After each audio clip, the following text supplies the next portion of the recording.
Alright guys, welcome back to NBME 21. Last video we had left off at this question right here about intention to treat analysis. It's a rather rare topic. It's not in first aid or anything like that, but this YouTube video right here, this one I linked it in the last video too. I'll put it in the chat over here as well. It does a good job kind of clarifying what intention to treat, as well as a couple other intention videos, what they're about. So it's not just intention to treat, there's other stuff in that video as well that you do need to know about.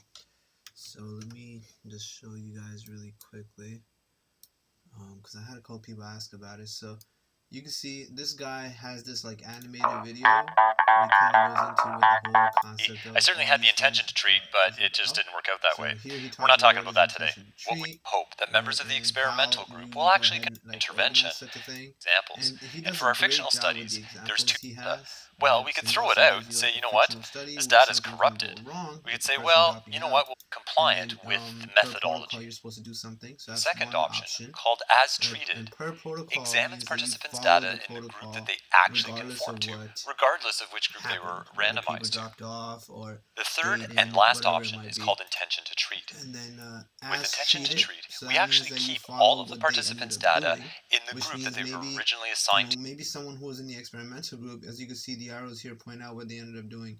So number one means per protocol, so which means that even if he left, you put that into, you keep going with the clinical trial as if he's kind of still there, right? That's basically what's going to happen per protocol. In number two, maybe this guy who was on the experimental branch ended up going over to the control branch and, maybe didn't take the medication, which makes him a control, right? You can compare him to others that are taking the medication or undergoing whatever the study is. You put him into that group, and that's how you look at your data. And then the last one, By the intention to randomization treat. process. Even though he might not be Well, now there, let's see what you happens still to our act like results you based on treated these him. three different And that's approaches. what our question was about. So what he does in this video is he's going to show you how things are different based off of all three of these different variations that can occur. That's a really good video to watch. Really nothing else for me to explain in that, because the guy that made that video did a really good job, so I let him take care of that. Yeah, that's going to be a whole different conversation, Nana, about step 1 changes in 2022, which I'll probably have a video about pretty soon. But overall, I think it was a pretty bad idea and very unnecessary. But I'd like to hear more from them about why they deemed it necessary, or why they even went ahead and changed something that's been working just fine for so many years. So yeah, that's it for there. This weekend I'm hoping I can finish up NBME 21 and move on.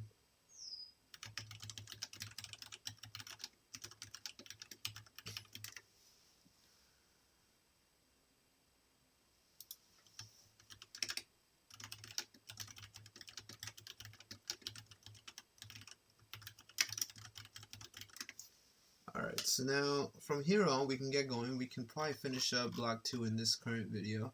As usual, remember that the page references here are for my annotated first aid, and for every question I'll try to do my best to associate it to something in first aid and then tell you how you were supposed to arrive at that correct answer. And it's freezing in New York today. Okay, alright, so let's get started. Number 61. So a 4-year-old boy with chronic granulomatous disease is brought to the physician by his parents for a follow-up examination. He has a 2-year history of recurrent catalase-positive fungal and bacterial granulomatous infections that have been inconsistently responsive to trimethoprim sulfamethoxazole, dicloxacillin, and itraconazole. Right, so they're just throwing in medications there. Many of you might not have really even heard of dicloxacillin, but it kind of sounds like penicillin class. Physical exam shows no additional abnormalities. Treatment with interferon gamma has begun. Activity of which of the following cells is most likely to be significantly increased in this patient after exposure to this drug? Right. Now, interferon gamma and a bunch of other things are in first aid on this really nice table in immunology, and you have to make sure that you know it, right? Because this table right here does a beautiful job kind of showing you what the whole interplay of different things is for not only the differentiation of T cells, but as well as other stuff that those same interleukins will be involved in. And you can memorize all the interleukins with the hot T-bone steak mnemonic. That works just fine. But memorizing this table takes a little bit of a different approach. So this is the newer table from FA 2020, right? I put it into my annotated book. This annotated 2020 version is a little nicer because of the different presentation they've put for the peripheral blood aspect of stuff. So you can see here that helper T cells are the ones that are going to have all the different things they can make over here based off of what's being provided. In our question, they're giving the person interferon gamma, right? Which you can see that a helper T cell with interferon gamma will go ahead and make more Th1, right? Interferon gamma also inhibits the formation of Th2. This one you have to just memorize in your own way because memorizing the rest was done with this in the immunology video. So I said to remember interleukin 12 and interleukin 2 enhance natural killer cells. That's something you also have to just memorize from studying. Use the mnemonic or idea that interleukin 12 starts with the 1, right? So you can see I made it all red. So it upregulates Th1 formation, and interleukin 2 is a 2. So it upregulates Th2 formation. And the 2 squared is 4, so that's another thing. Interleukin 2 and interleukin 4 both upregulate Th2 formation. So, you know, those are the kind of simple ways of memorizing that.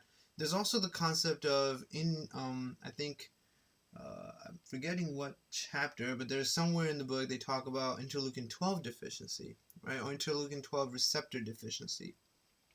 So to treat those patients who have interleukin 12 receptor deficiency for whatever reason, you're supposed to give them interferon gamma because if interleukin 12 is not going to work and not give you helper Th1 cells, then interferon gamma would be the treatment there, right? So that's another way to remember the significance of interferon gamma when it comes to differentiation of T cells.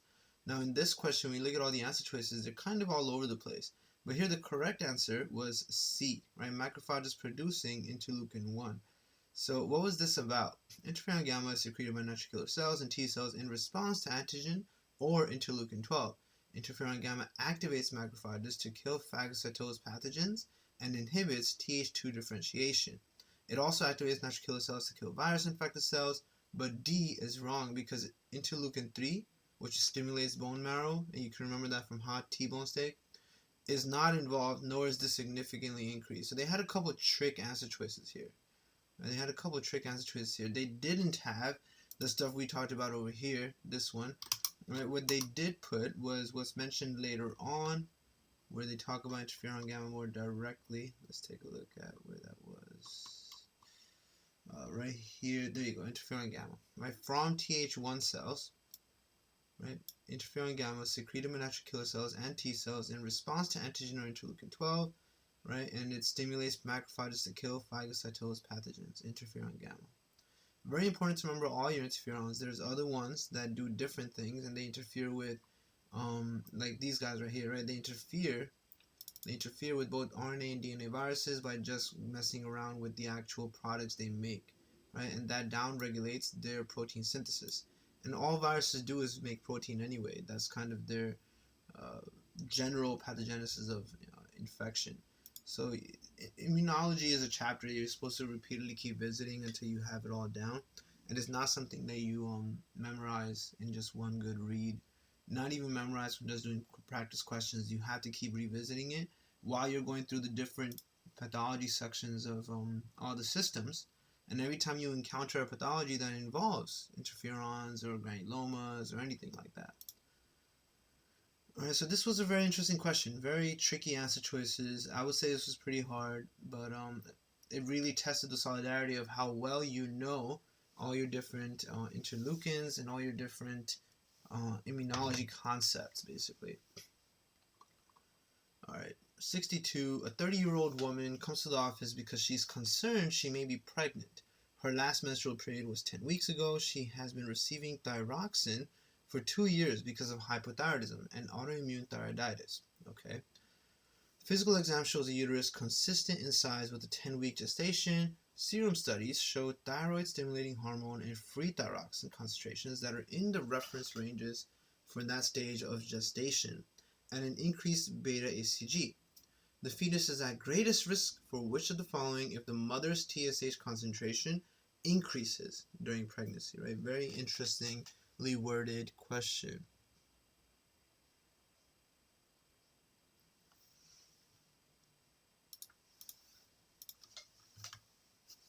Da, da, da.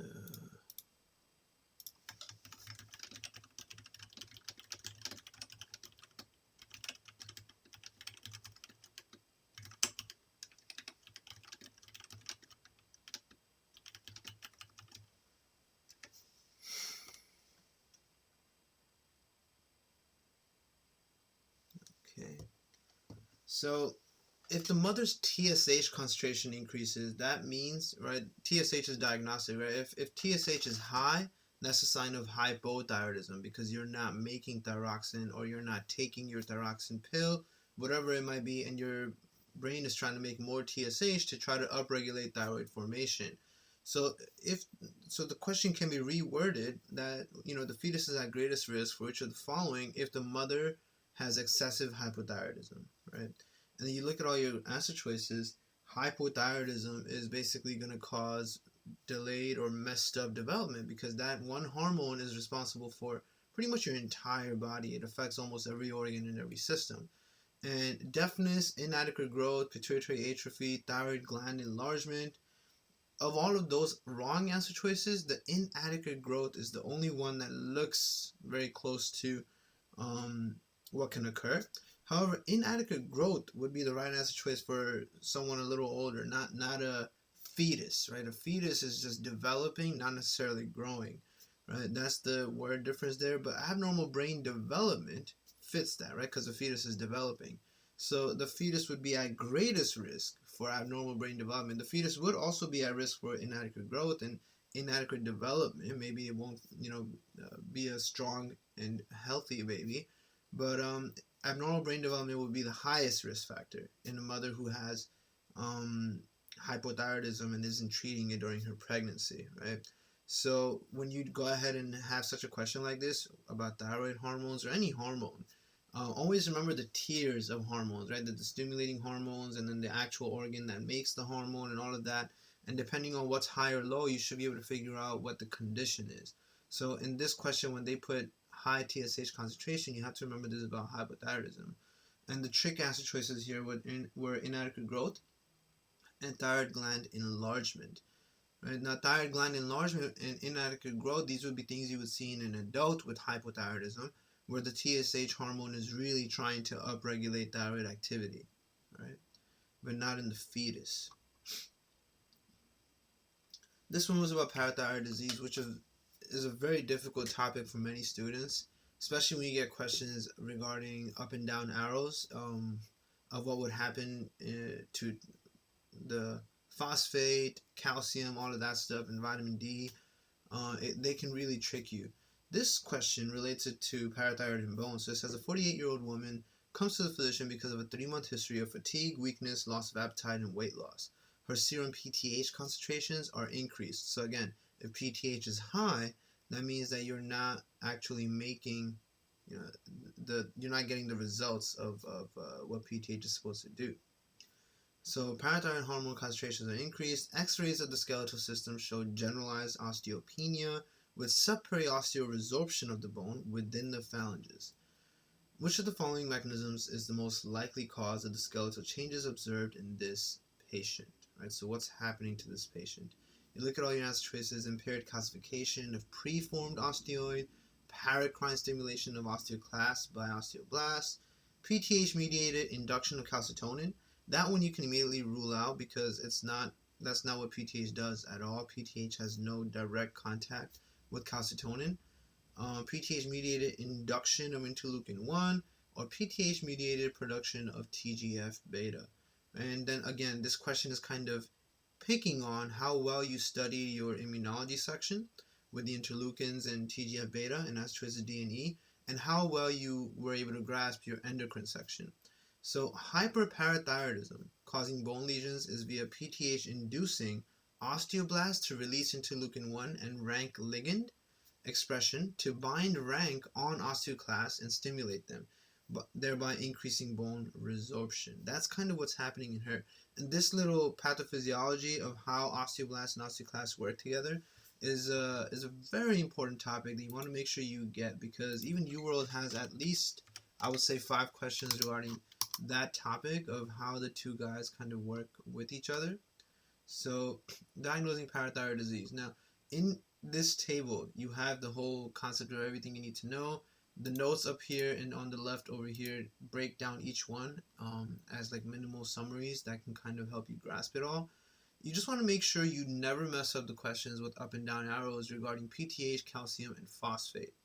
Keep in mind that just because you might have high PTH does not mean that you will definitely have low phosphate.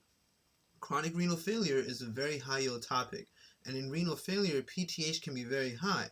That doesn't mean that phosphate will be low. Why? Because PTH will not successfully have any activity. Right? It's called phosphate trashing hormone, and it does get rid of phosphate, but it needs the kidney to be working for you to trash the phosphate. So if your kidney isn't working and you have high PTH, you might still actually have high phosphate also, because the PTH was not effective. It didn't go ahead and do something. Right? And that's something you want to watch out for. This table only really talks about PTH and calcium, because of course calcium is one of the main regulators of whether or not you're going to have PTH activity. So be very careful with that. And then as far as bones are concerned, right, you do need to know, let me see if I can find that real quick. You do need to know how the osteoblasts and osteoclasts kind of work together, right? So in musculoskeletal, they talk about that. And osteoclast differentiation, which is this little section right here, is a very important topic, right? So let me actually put this into here as well.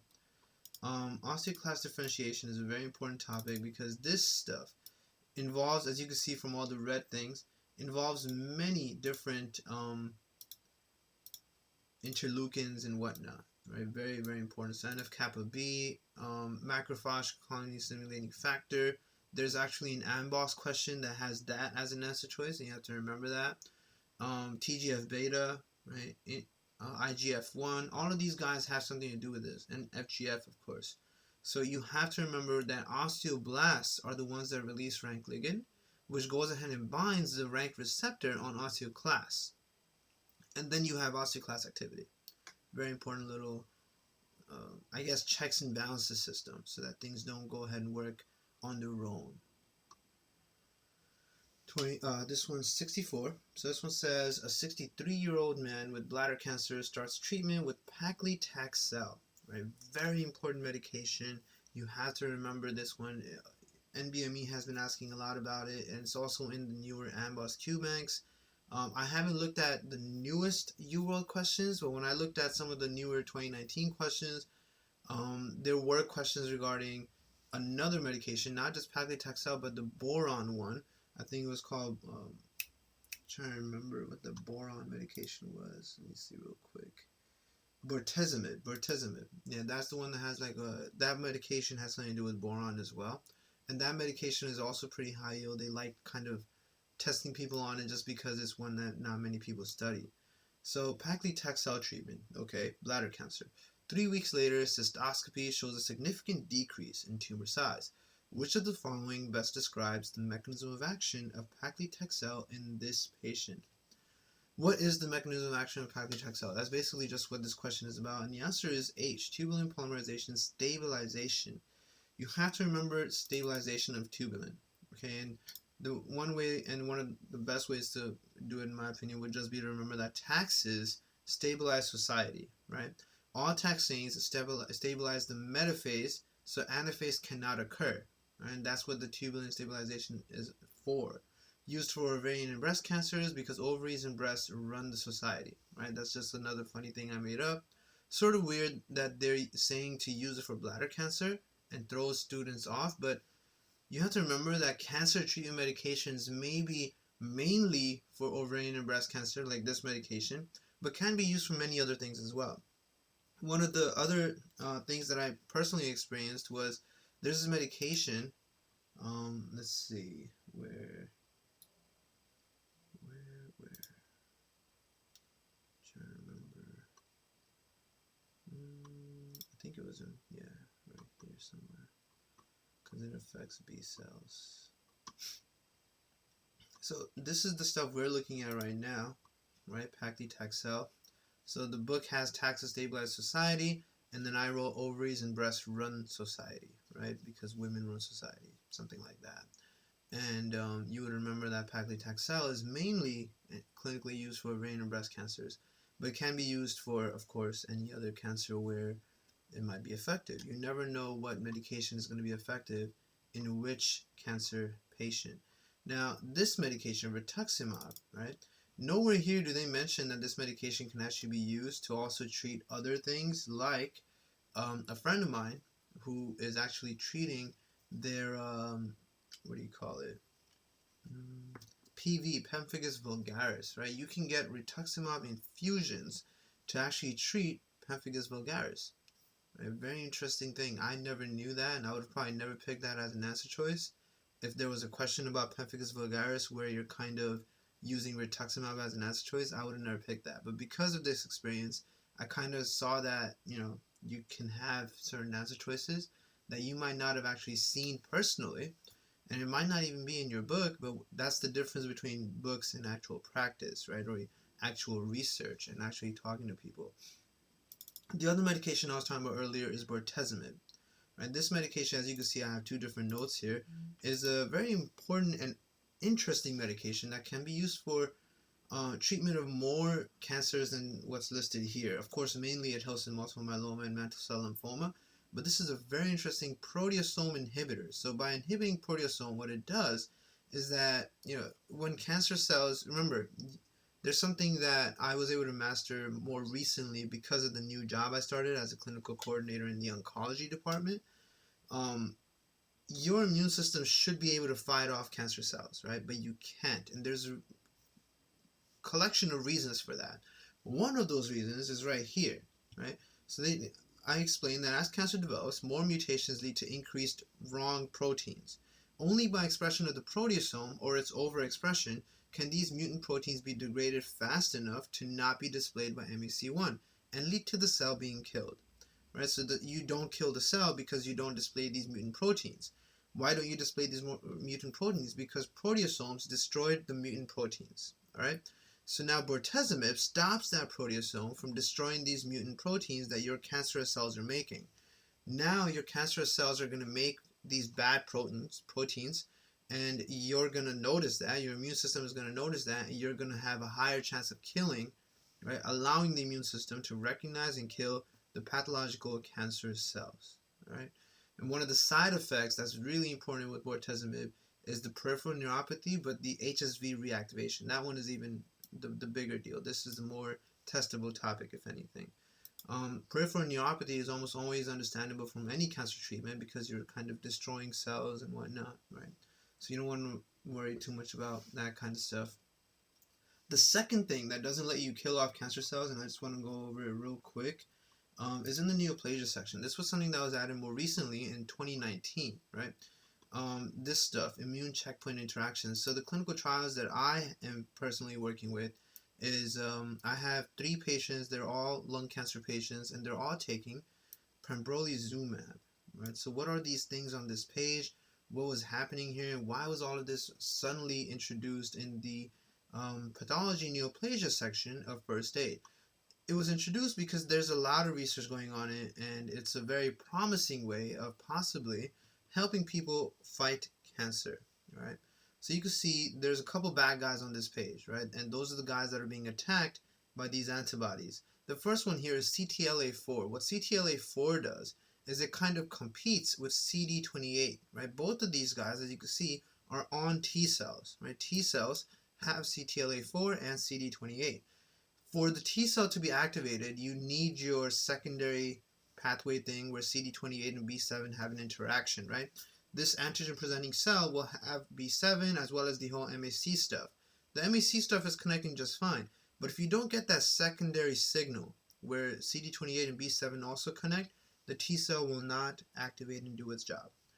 The other bad guys are your PD-1, right? So T cells also have this PD-1 receptor, and tumor cells have a PD ligand 1 or ligand 2, right? PDL1, PDL2. Those guys, when they connect, PDL1 from a tumor cell connects with the PD-1 receptor of a T cell, this turns the T cell off. That's kind of all you need to remember. It turns the T cell off, and that's how your tumor cell evades immune attack. So medications like nivolumab and pembrolizumab, both of these are undergoing many clinical trials at Einstein Medical Center. These guys are here to stop this interaction. So your tumor cell cannot stop the PD-1 stuff from turning off T cells, right? Very important little topic here. It's a brand new thing, so you can expect newer questions about that on your step 1. Alright, so that's enough of a little rant about those things. Thank you, Amir. Biochem helped me a lot to learn. I'm really glad you're in. Yeah, the Biochem stuff is actually one of my most popular videos. Welcome to the channel.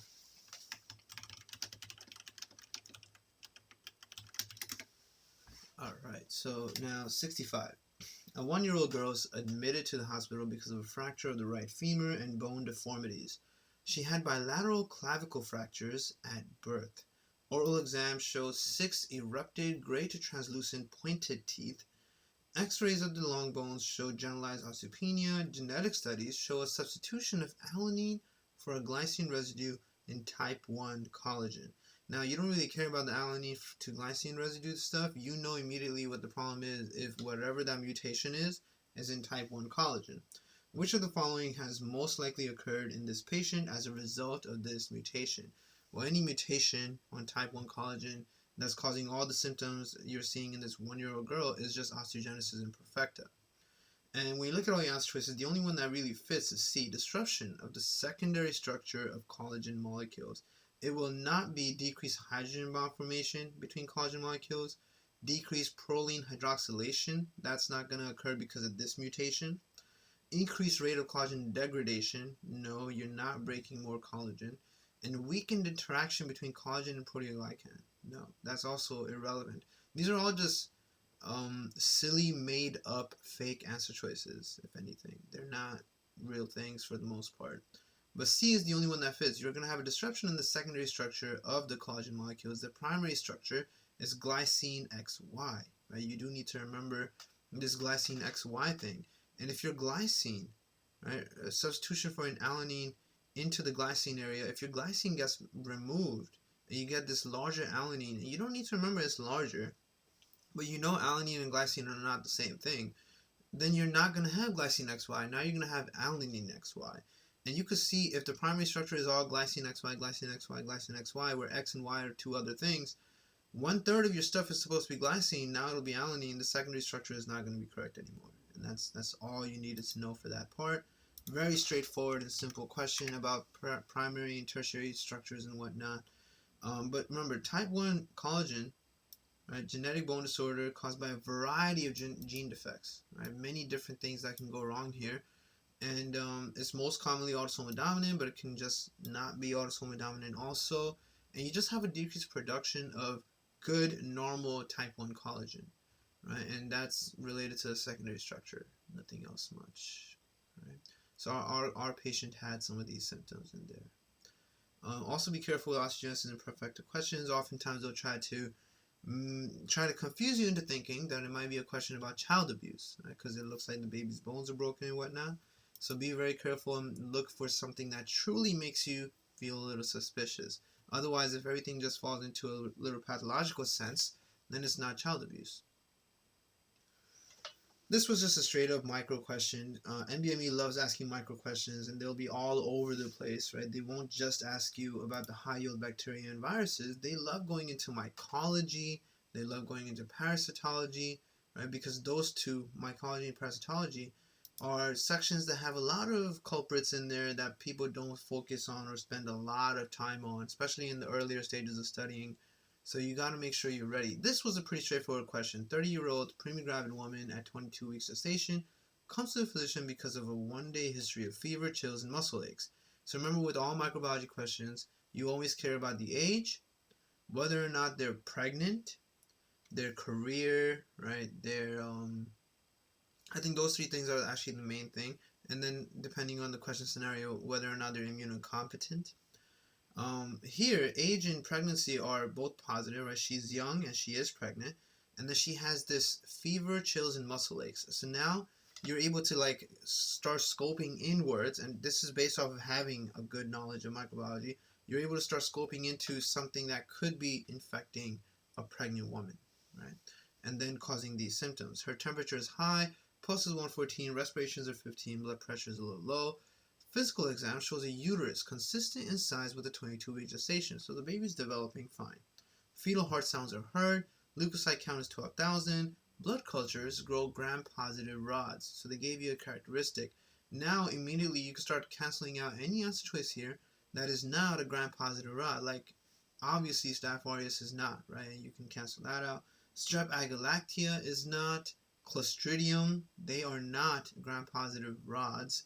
And then Bacillus cereus, right? All those bacilli, not gram-positive rods. The only thing here that fit was C, Listeria monocytogenes. Which of the following is the most likely causal organism? And she might have had some frozen cheeses or something, which pregnant women are supposed to avoid. Right? So now, when we go into first aid, you can see here Listeria, gram-positive, facultative intracellular rod, acquired by ingestion of unpasteurized dairy products, right? Cold deli meats, transplacental transmission, vaginal transmission during birth. You know, all these things are stuff you have to kind of keep revisiting until you memorize it. Of course, the first time I studied this, I didn't have it down that well. And Sketchy Micro obviously really helps because they do a good job, you know, implementing as much they can into a question, into a image, while keeping the image rather simplistic, right? The other guys that we were looking at on that page, some of those were actually from the gram-positive section, but they're not rods, right? You have to remember your algorithm, this thing. You need to, before step 1, you need to be able to reproduce this without having to look at it. That's something I always tell everyone when people ask me for advice on how to study. You want to get to the point where you can kind of reproduce these things without looking at it, right? And Listeria and Bacillus, they're both right here, right? Clostridium is right here. But you needed your gram-positive rods, and the only one that fit that was Listeria from those answer choices. The other guys, you know, although some of those other were also gram-positive, they didn't fit the scenario of being a rod, right? Because you can see Strep agalactiase right here. You obviously know Staph aureus, the grapes guy, right? So you have to know the shapes and all that stuff of everything. And of course, microbiology takes a long time. That's why you're supposed to start studying that from med school and start mastering it back then. But it's not impossible. This is a pretty good question. So this one says a 40-year-old man is brought to the emergency department 45 minutes after his wife found him unresponsive. Temperature is 98.6, so he's not febrile. Lab studies show normal hemoglobin. Arterial blood gases are not exactly normal, right? PCO2, PO2, and bicarb. So which of the following best describes the acid-base status in this patient? And you look at your answer choices and you immediately get very intimidated, especially when you see answer choices like B, C, and E. So this acid-base stuff is something that I have a very good video under renal for the acid-base physiology stuff. And of course, acid-base physiology is a very high-yield topic. You can get questions on almost anything regarding acid-base physiology, right? You have to master this stuff the best you can. You need to be able to reproduce this table for yourself. You need to be able to use this PCO2 equation over here. And of course, you need to be able to calculate your anion gap and know if something is a mud piles scenario, right? And how they occur. For the most part, some of them are very high yield, so you should know them even better.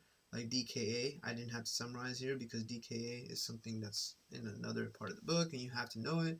And there's a lot happening on this page. There's a lot happening on this page, so you got to make sure that you spend a good, day or two just studying acid-base physiology and mastering it. For this patient, it's been 45 minutes since his wife found him, but it hasn't been too long. So this is still pretty acute. Remember that chronic, or not just chronic, but the fact that for some of those metabolic compensations to occur, it can take up to 12 to 24 hours. Right? And we haven't even passed an hour yet, as far as we know. The patient's bicarb is low and PCO2 is high. So that indicates this patient has acidemia. Right? At least that much is understandable. And you have to know these numbers that I put here. Right? 36 to 44, 20 to 28. So of course CO2 is acidic and that's high. Bicarb is basic, and that's low, so that means this patient is some sort of acidemia.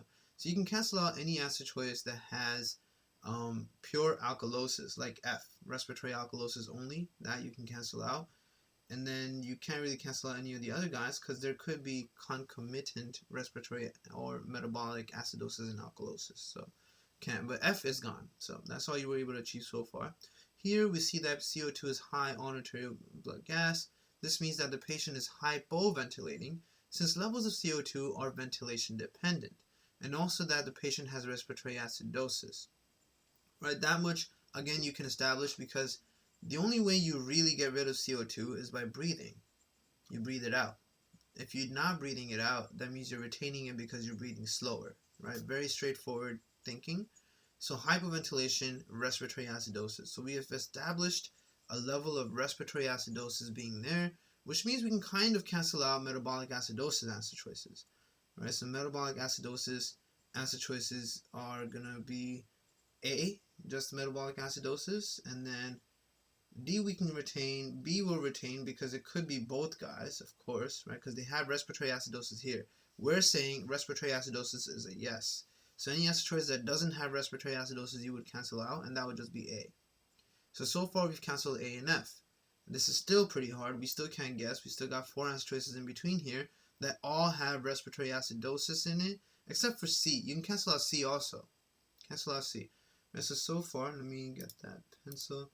We canceled out A, we canceled out C because there's no respiratory acidosis here, and we canceled out F, right? Because we know from this much explanation, right, just based off of the PCO2 aspect of things, that this patient has respiratory acidosis, okay?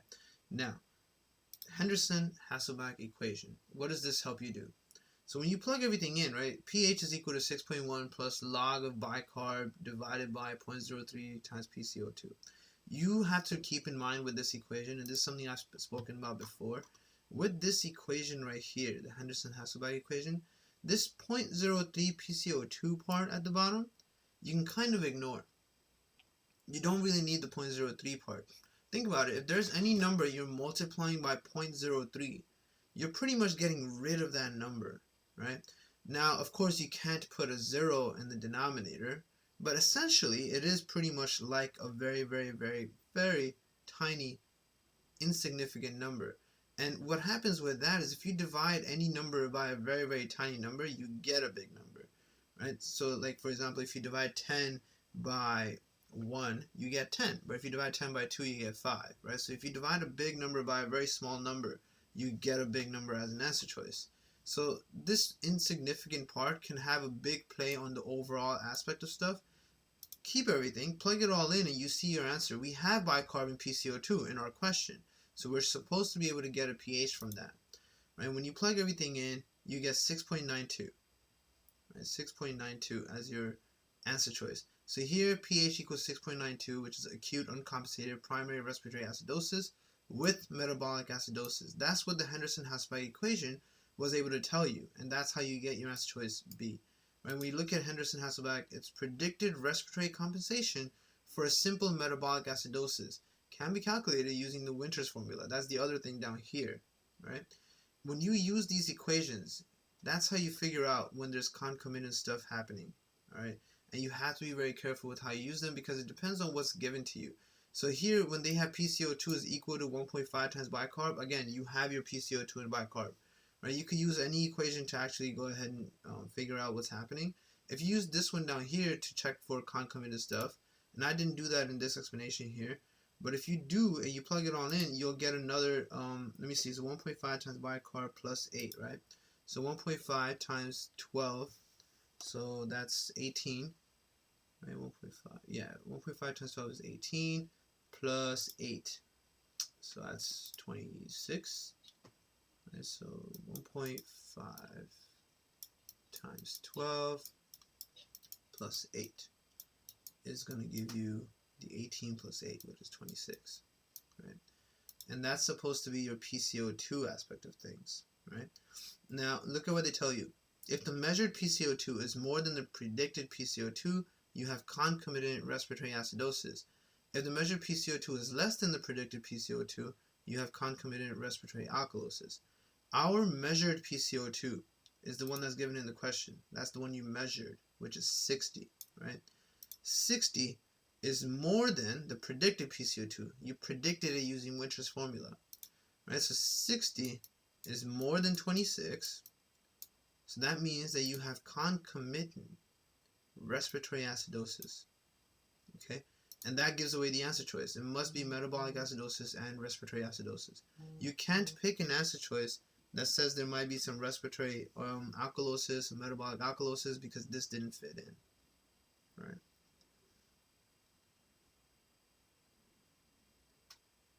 Yeah, let me fix that real quick. Where's the pen? Okay.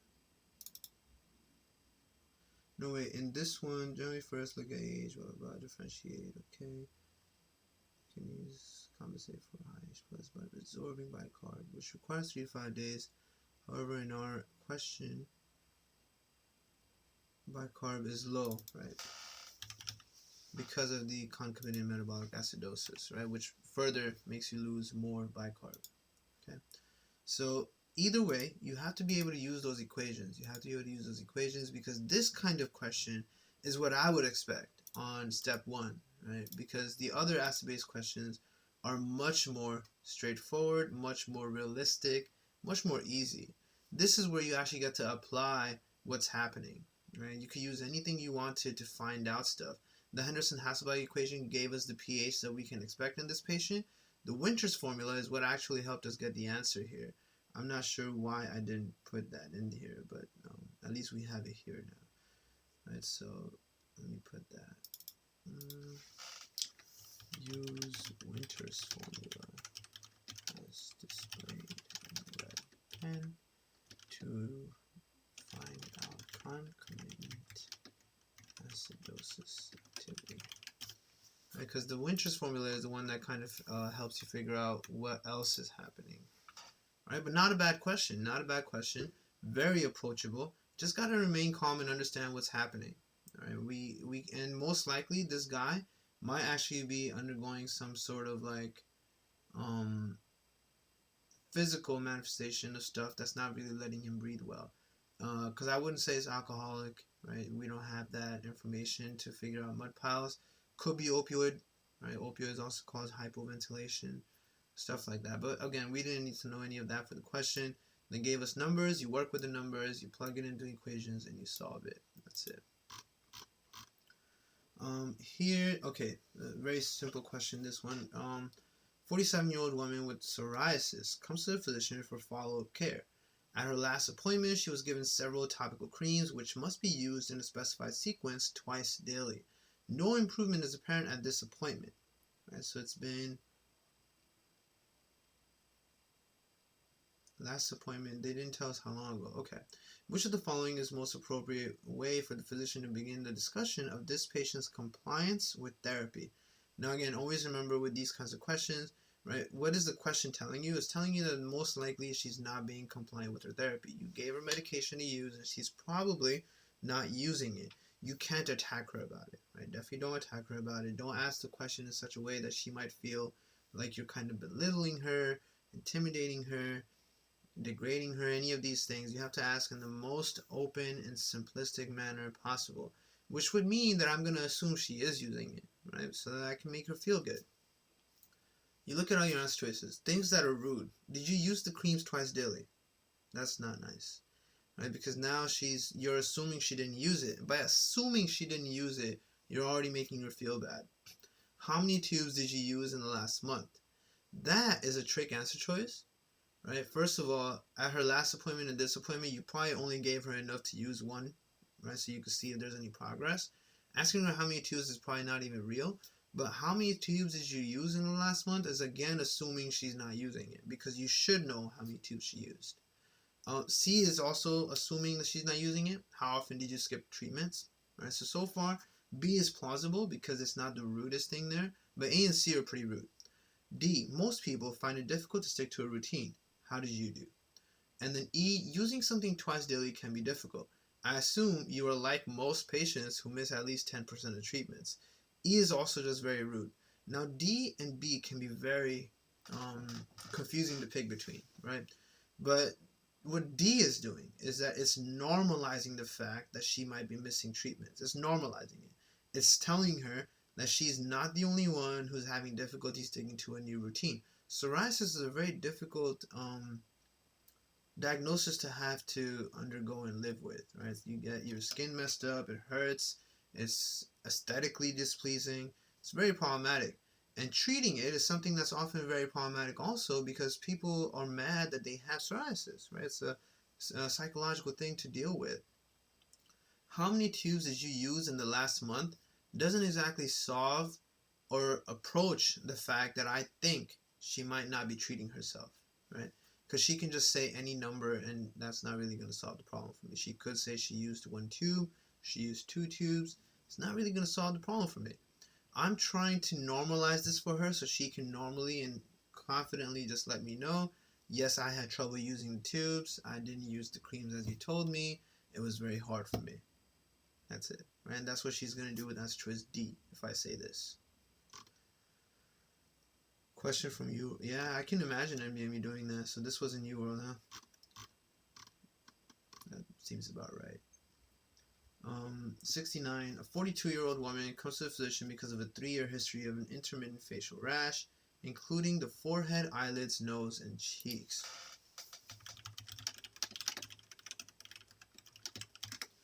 So rash on the forehead, eyelids, nose, and cheeks. So facial rash. She says that the rash seems to be getting worse since she moved from New York to Florida last year. Now, New York is cold. Florida is pretty warm. Florida is also a place where you spend more time in the sun. She notes that she has always blushed easily. Spicy foods also precipitate a flushing reaction that seems to exacerbate the rash. Occasionally, her face burns and stings, and her skin feels dry. Physical exam shows erythema over the nose and cheeks, with scattered telangiectasias and a few papules. Okay. Which of the following is the most likely diagnosis? So this is a dermatology question. Things you can cancel out immediately are acne vulgaris and seborrheic dermatitis. Those things you can cancel out immediately. Carcinoid syndrome is going to be one of those answer choices depending on how much you know about carcinoid that you might think is a possibility, but it actually isn't. You can cancel out B also. So you're really left between psoriasis rosacea or rosacea. And you have to know the difference between them. So this patient has rosacea, answer choice D. This patient has inflammation of her skin due to heat, spicy food, and other external stimuli. This is not acne. There are no comedones. Psoriasis rosacea, answer choice C, has a patch that spreads into a Christmas tree distribution over the trunk. It will be pink plaques that resolve in 2 months' time. It is in the book, and it's just very low yield. You almost never see a question about it. That's all. But it is in the book. Right, so common skin disorders, you have your acne, you have your psoriasis, rosacea, right? Seborrheic keratosis, seborrheic dermatitis. The other thing is this one, which is more so Parkinsonish, and you can see why they put it as an answer choice because the rashes are on the face like this. But it wasn't this for our patient at all. Seborrheic dermatitis, always remember Parkinson and malassezia. Remember these.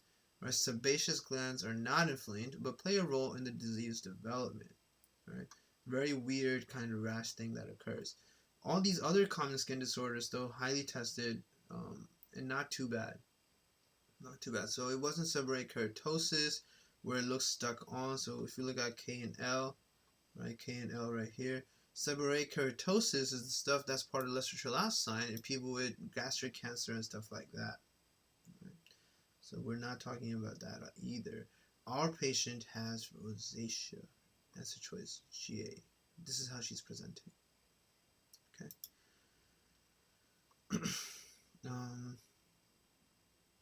Okay, 70.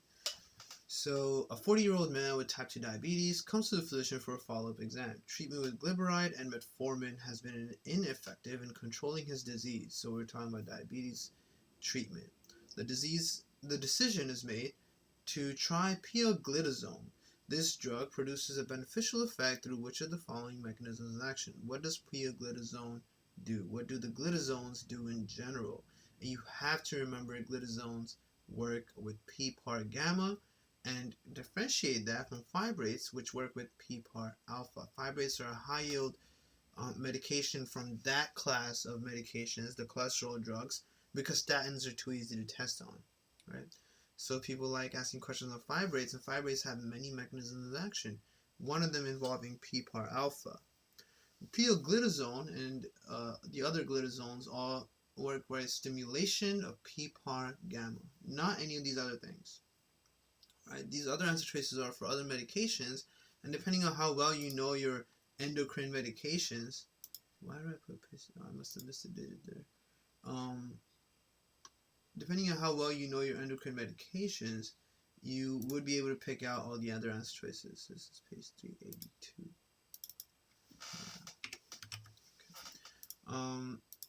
And right here, you have to remember, I think in 2020 they made one tiny new mnemonic, if anything, but nothing major changed in this section.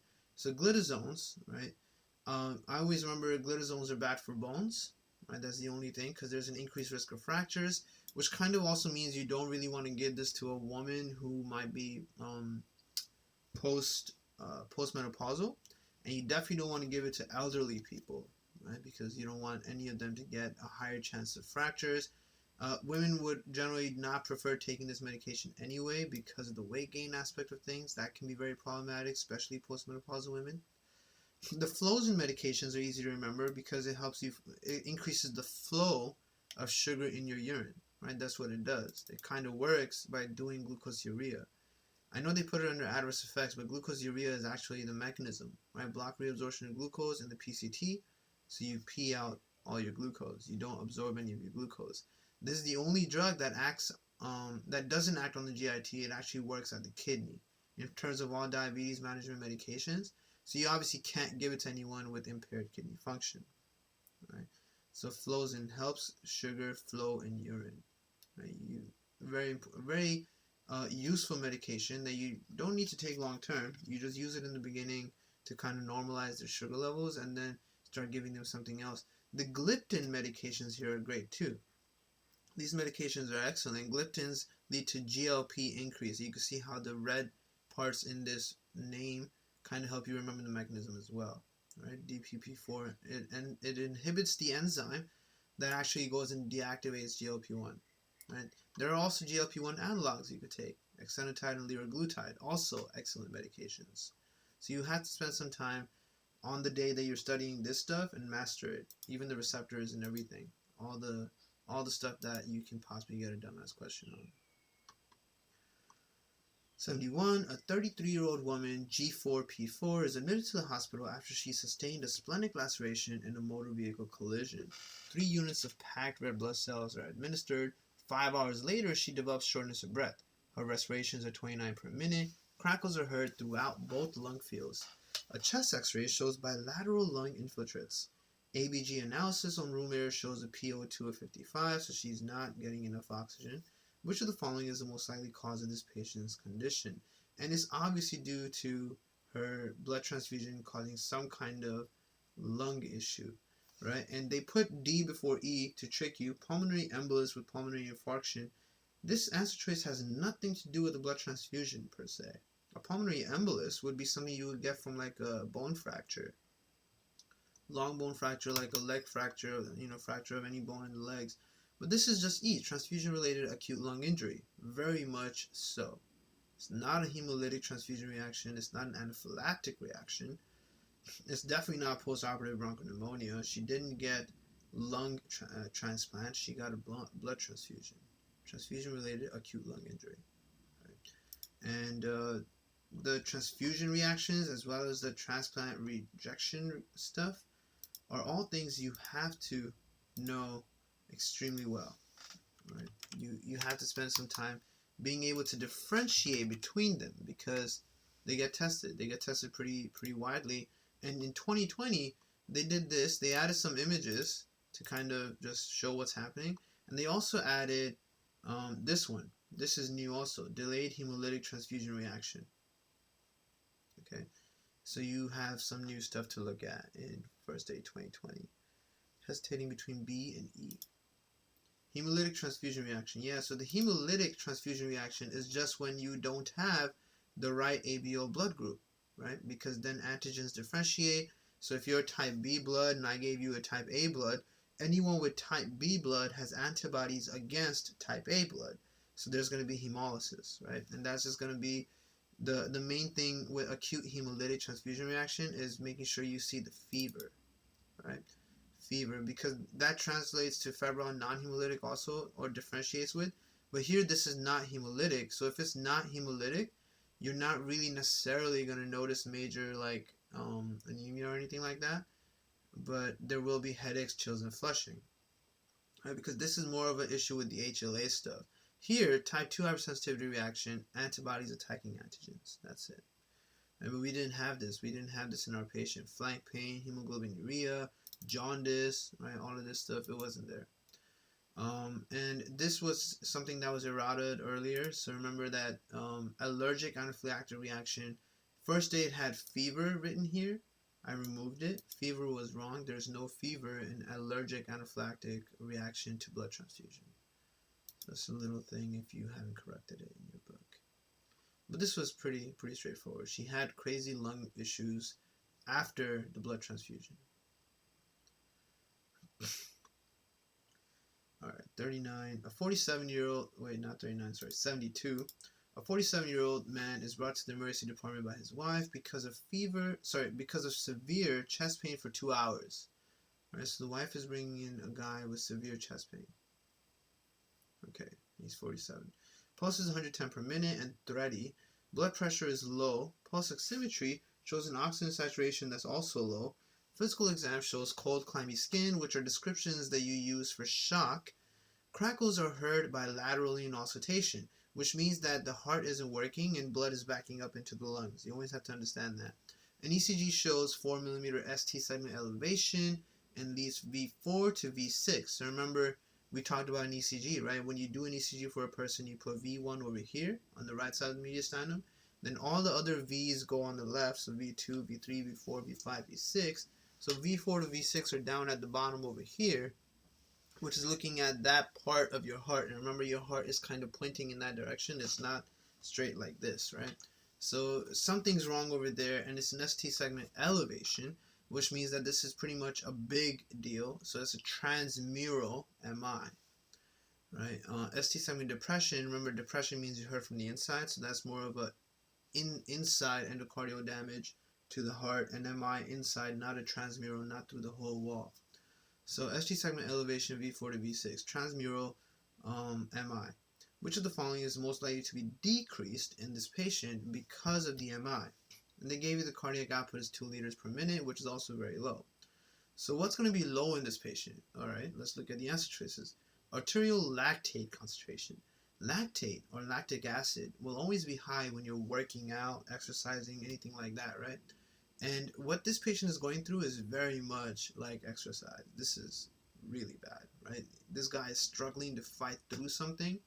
His lactate concentration will be pretty high, right? And one of the other reasons is because think of exercise where you're running out of oxygen and you're using up all your blood and your blood is circulating really, really quickly. It's kind of what's happening with this guy too. He's not getting enough oxygen and his blood is really low, right? So lactate concentration will be high, not low. Hemoglobin concentration was a trick answer choice, right? His hemoglobin concentration will not be decreased, right? When you get an MI, your hemoglobin doesn't go down. You don't lose hemoglobin. You have hemoglobin, you're just not circulating enough blood because your heart isn't pumping well enough. But all your hemoglobin is there. So B will just be normal. Mixed venous oxygen tension. That looks like a very confusing answer choice, but it's not one you can debunk immediately, so you leave it there. Pulmonary vascular resistance. That sounds like pulmonary hypertension. If this was supposed to be high, right? But it's not going to be, if this was supposed to be high, you would have pulmonary hypertension.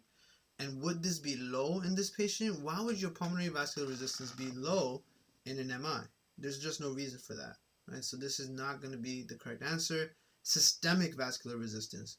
Well, would this be low? So now D and E were trick answer choices as well that would really catch someone off guard and you might go ahead and pick it. E is also one that you're very prone to picking because they told you that the patient is hypotensive, 90/70, which means that your systemic vascular resistance is pretty low, right? But that's not why this guy is hypotensive. Think about it. Blood pressure is two things, right? This word itself is two things. It's blood and it's pressure. The blood part is the part that's low in this guy. There isn't enough blood in his vessels for him to have blood pressure. But when you say systemic vascular resistance is decreased, that's talking about the pressure part of blood pressure. And that's not what's happening in this case. His systemic vascular resistance would actually be pretty high to try to fix the problem here, which is the MI. So you would constrict blood vessels to send blood to places. Remember, we talked about this many times way in the beginning when we talked about cardiovascular. I told you guys all to find some kind of water hose and squeeze it, and you'll notice that water goes through it much quicker, right? And the other concept that if a vessel is dilated, blood stays in the vessel. But when the vessel constricts, blood leaves the vessel and goes to the organs. And this guy, he's going to have systemic vascular resistance that's high because he's going to try to send blood to all the organs. He's not sending enough blood right now. But his blood pressure is still low because he doesn't have enough cardiac output, right? So the only thing that would be high from these answer choices, would be low from all these answer choices would be the mixed venous oxygen tension. There wouldn't be enough oxygen in his mixed venous blood because his cardiac output is so low, right? Decreased oxygen delivery to all the tissues due to decreased cardiac output leads to the tissues extracting more oxygen from the passing red blood cells than they normally would, right? So his mixed venous oxygen tension, the amount of oxygen in his venous blood, will be really, really low because your body is going to suck out all the oxygen from any blood that's passing through any organ, right? Decreased cardiac output will cause peripheral vasoconstriction, so E would be high, right? Pulmonary vascular resistance increases in efforts of getting more blood out of the lungs and into the body, right? Everything's vascular resistance would increase, these two guys especially, because they're trying to send blood out of those organs and into the other organs, all right? That's how you want to think about that. And hemoglobin is not changing. There's no anemia in this patient. He just has an MI. Okay. 73. An 18-year-old man comes to the physician because of a 2-week history of extreme fatigue. And you can see he's anemic. Physical exam shows scleral icterus, which is also part of anemia. Lab studies show reticulocyte 22. 2,3 BPG is 10,270 when normal is about 4,000, right? Super high. Serum bilirubin is 10, indirect is 8.5, right? So he's also got some kind of issue here. This patient most likely has a deficiency of the activity of which of the following enzymes in the erythrocytes? And you look at all your answer choices. So you have to remember 2,3-BPG, right? This is a very, very important substrate, not only in biochemistry, but also in respiratory. 2,3-BPG also affects your affinity for oxygen, and we've already spoken about that in the respiratory videos that I've been recently finishing up. You look at all your answer choices here and you get intimidated because you don't remember the biochemistry, right? And I haven't done the video yet for the study routine and the order in which you're supposed to study stuff, in my opinion. But one of the things you always want to make sure you do is for metabolism, which is such a big section, right? And I always count ethanol metabolism as part of metabolism also, not a part of nutrition. For metabolism, you want to make sure that you revisit, well, first of all, you should have this page printed out, the rate-limiting enzymes, and you always revisit all the sugar-related stuff, hexokinase, glycolysis, gluconeogenesis, PDH, TCA, revisit all of that whenever you do endocrine, right? Because in endocrine, you talk a lot about diabetes and other sugar-related stuff. And in our question, they're asking you, why does this guy have high 2,3-BPG? That's basically all they're really asking you. Right, so if BPG is elevated, it means the enzyme after, right, the enzyme that's supposed to use the 2,3-BPG is not working. BPG is made after PFK1 does its job. Later, pyruvate kinase makes pyruvate. If you have a lack of glycolytic enzymes, you get hemolytic anemia, right? And that's what's happening to this guy. Right? Because in this question, you might be wondering why he even has this anemia. And how do you know it's hemolytic? Because bilirubin is high. Right? So hemolytic anemia in this patient due to insufficient activity of pyruvate kinase.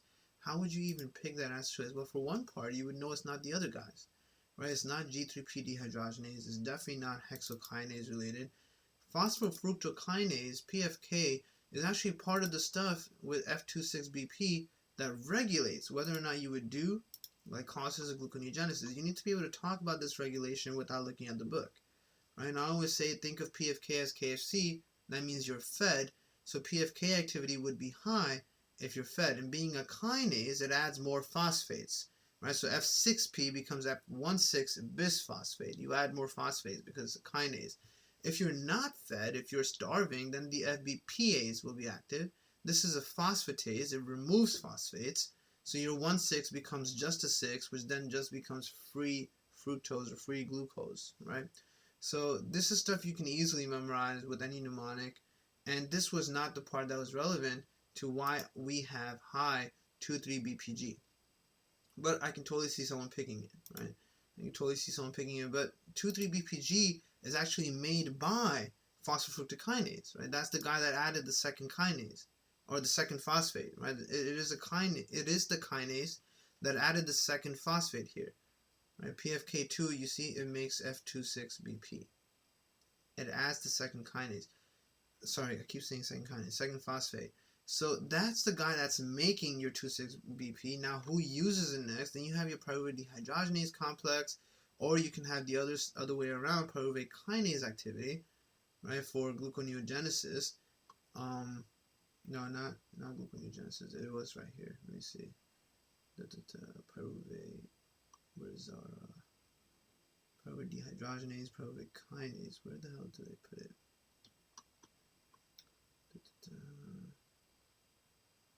I don't know where they put it. Let me see. Hold on. Wait. Yeah, pyruvate kinase. Right. If your pyruvate kinase is not working, you always want to think of that. I think it's another name. Let me just check this real quick on the other screen. What is pyruvate kinase?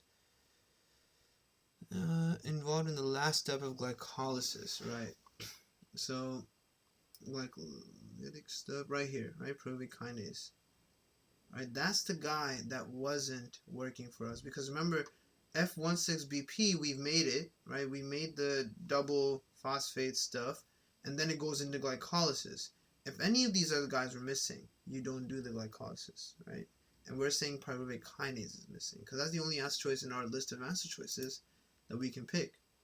When you look at all of these guys, you should be able to associate them to a certain cycle. Where is it that you use this enzyme? What does this enzyme do?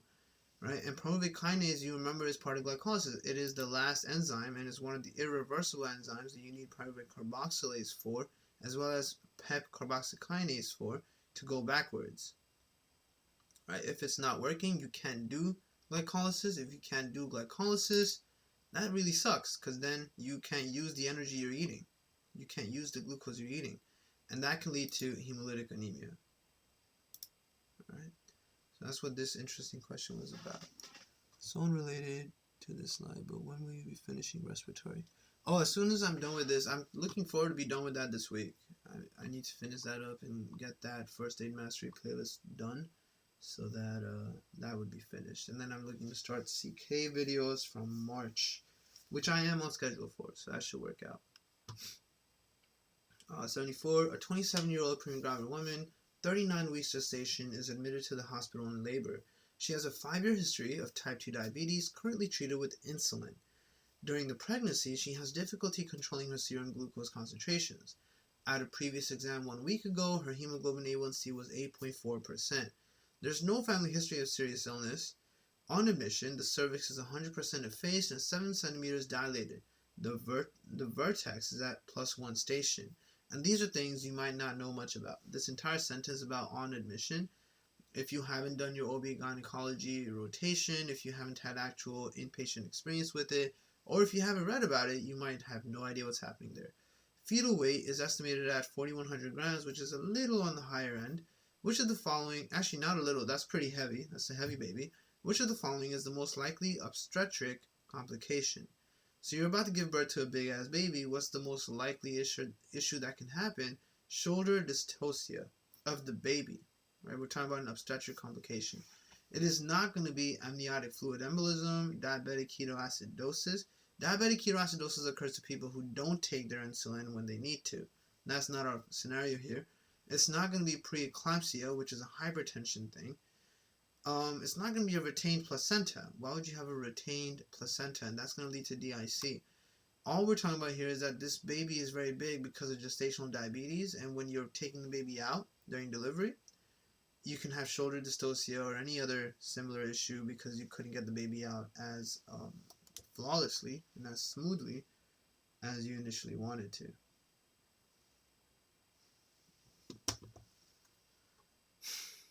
Okay, iron panel, 75. So, 50-year-old man with rheumatoid arthritis comes to the physician because of recent worsening of symptoms as well as increasing fatigue 1 month after starting therapy. And you look at all this, hemoglobin is low, platelet count is between the 150 to 400, MCV is low, so this is microcytic anemia in the 50-year-old man. Initially, the first thing you want to think of is maybe he needs a colonoscopy. Serum iron and total iron binding capacity. Iron binding capacity is actually low here, right? And iron is 30, but they didn't tell you normal iron. So let me just check real quick what is normal iron levels.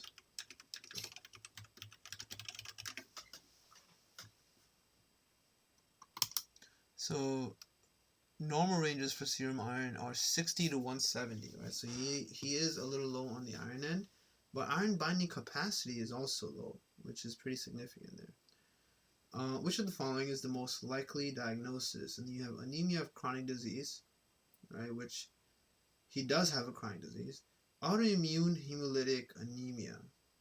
Autoimmune hemolytic anemia. I mean, he has an autoimmune condition, the rheumatoid arthritis, but not an autoimmune hemolytic anemia condition, right? We don't have any information here to understand if there's any hemolysis going on. Definitely not lead intoxication. He doesn't have stomach pain or any of those adult symptoms of lead intoxication. Sideroblastic anemia and beta thalassemia minor. Beta thalassemia minor is pretty silent, benign. It doesn't really do anything. It's not beta thalassemia major. So that's probably not the answer either. So you're really in between A and D and a little bit of B. Now, how do you pick one? This patient has a low iron binding capacity because their total iron levels are probably okay, and that's what you're supposed to get there. That's the significance. They told you the serum iron is 30, but total iron binding capacity, and they put total here, right? TIBC is 150, which means that he's actually got a lot of iron that's already bound, right? He's bound a lot of iron. He doesn't have the capacity to pick up more iron right now, which means that his iron levels should be pretty normal. The other choices don't even make sense, and IDA is not a choice here. Iron deficiency anemia is not a choice here. Patients with rheumatoid arthritis can have anemia of chronic disease. And anemia of chronic disease, which one is right here, is a pretty unique row, as you can tell. It's different from all the other rows. In here, you're noticing that your iron level is high, but you still have low serum iron, right? Because you're storing it all away, right? So your serum ferritin or your general iron levels are pretty good, but serum iron is still looking low. Transferrin iron saturation percentage is low. Total iron binding capacity is low. You can see how anemia of chronic disease is a row that you would kind of compare to iron deficiency anemia, where iron is actually low. So you see both of these are low. And you have the capacity to bind more iron because you're empty of iron. Right? Big difference between IDA and ACD. And those two guys are very comparable. The others you can see are all very similar looking. All the arrows that are pointing up are up. All the arrows that are pointing down are down, right? So that's not so bad. Hemochromatosis is pretty unique also because you have super high iron levels, very low iron binding capacity. And that's something that you would note systemically in the question with liver disease and whatnot. But ACD and IDA often get compared. And when you have an old man, well, not old man, but someone 50-year-old coming in with anemia, the first thing you want to think of is iron deficiency anemia, possibly due to some kind of internal bleeding. So you do a colonoscopy or FOBT, fecal occult blood test, but they didn't give you that here. They wanted you to think of the rheumatoid arthritis causing anemia of chronic disease, right?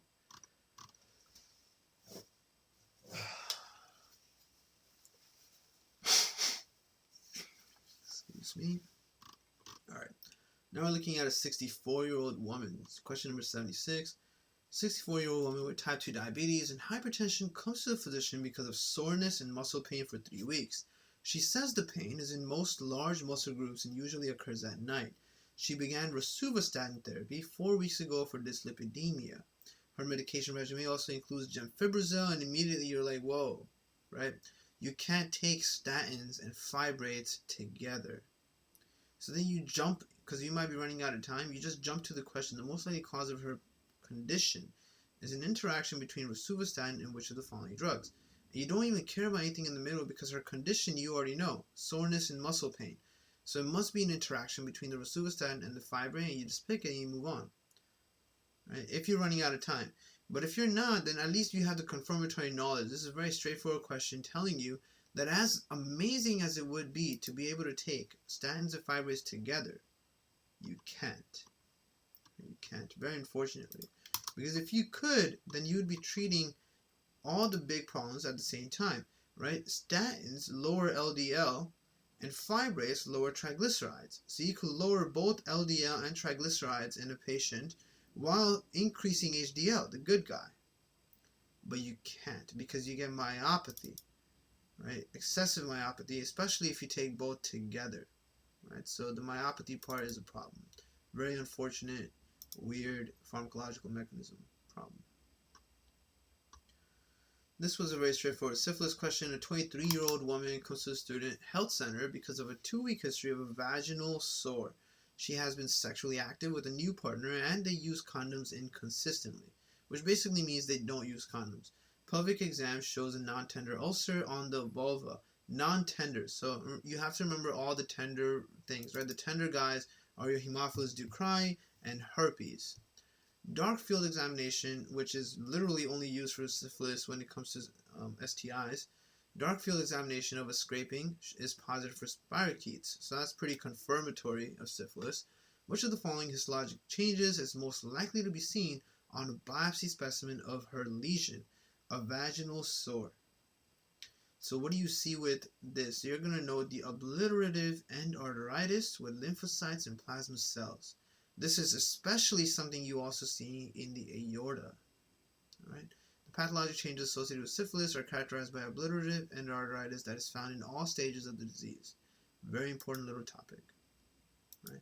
The granuloma stuff is also pretty important, but it's not granuloma with caseation, and it's not granuloma with suppuration either. Those were trick answer choices. So was acute inflammation with abscess formation. You don't get abscesses. And pyogranulomatous inflammation with edema, you do not get edema. But there is a granulomatous thing that occurs in syphilis, and you have to remember what that is as well. So, if we go, I think we should be able to find it right here. Yeah. So you have to remember that the gamma you get in tertiary syphilis is coagulative necrosis, right? And that is granulomatous. Right? There is a granuloma related stuff in syphilis. It's just not what our patient was presenting with. Right? 78, a 40-year-old woman comes to the physician for an initial examination.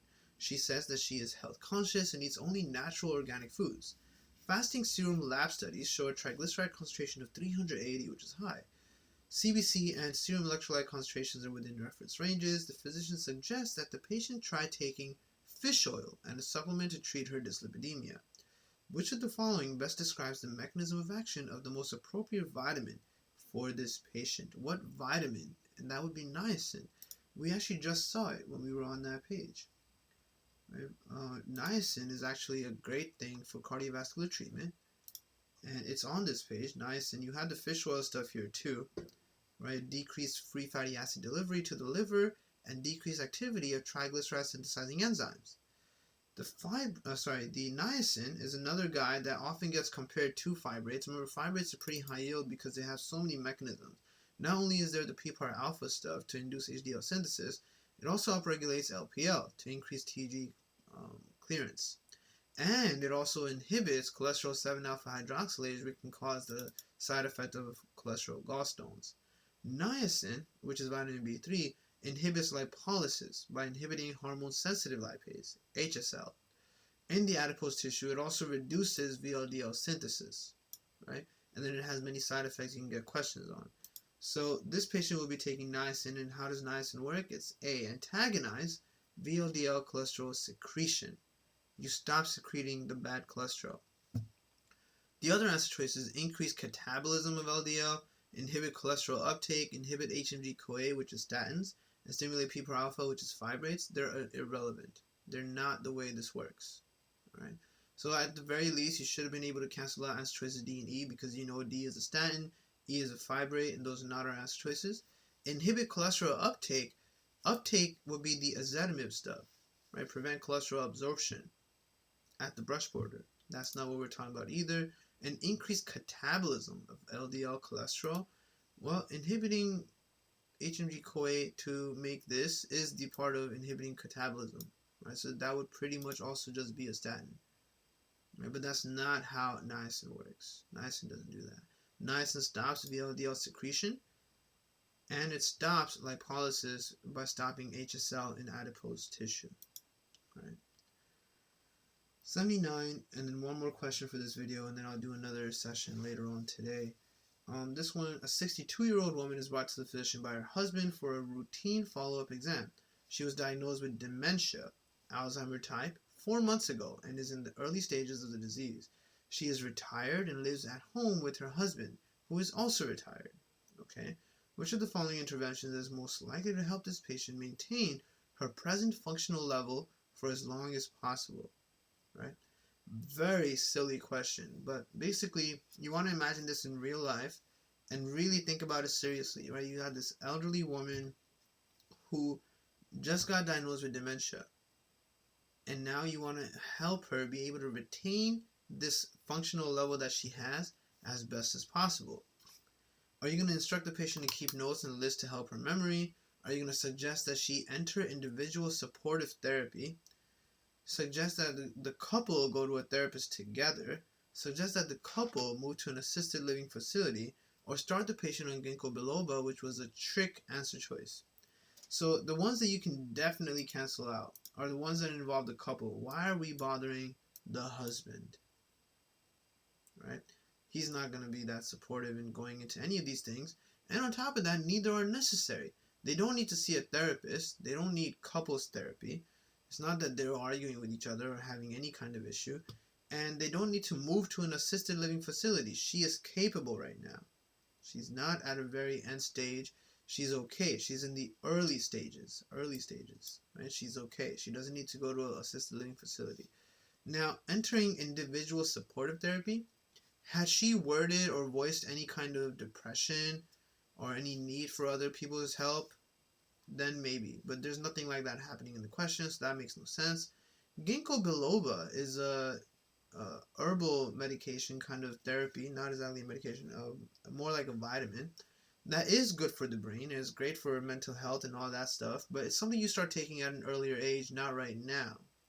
Like, I've taken ginkgo biloba in the past. It's just a very natural thing to take. You try it out, you see if it helps. I was taking it a lot 2 years ago. I just took it for the whole year because it was good for me and I was studying a lot, so I wanted to try it out.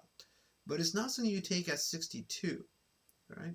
Instruct the patient to keep notes and list to help her memory. That's the straightforward, simplistic thing you would tell anyone who has a habit of forgetting things. Keep notes. Very easy answer choice. Don't complicate stuff. Last question for this video. Great familial dyslipidemia question, and you have to memorize the dyslipidemias. I'll talk about how I memorized them right after the question. 5-year-old boy is admitted to the hospital because of recurrent pancreatitis, so that's issue number 1, since age 2. Pancreatitis is related to high levels of triglycerides. Physical exam shows eruptive xanthomas over the upper and lower extremities and hepatosplenomegaly.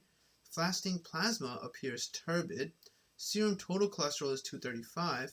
Triglyceride is super high, 1875. After receiving an injection of heparin, his lipoprotein lipase activity is within reference range. A deficiency of which of the following is the most likely cause of the patient's findings? This heparin sentence was just there to intimidate you and throw you off. This guy really just has a familial dyslipidemia. They described the creamy layer in the supernamed as turbid fasting plasma, and they told you he has pancreatitis. All of that was a giveaway for type 1 familial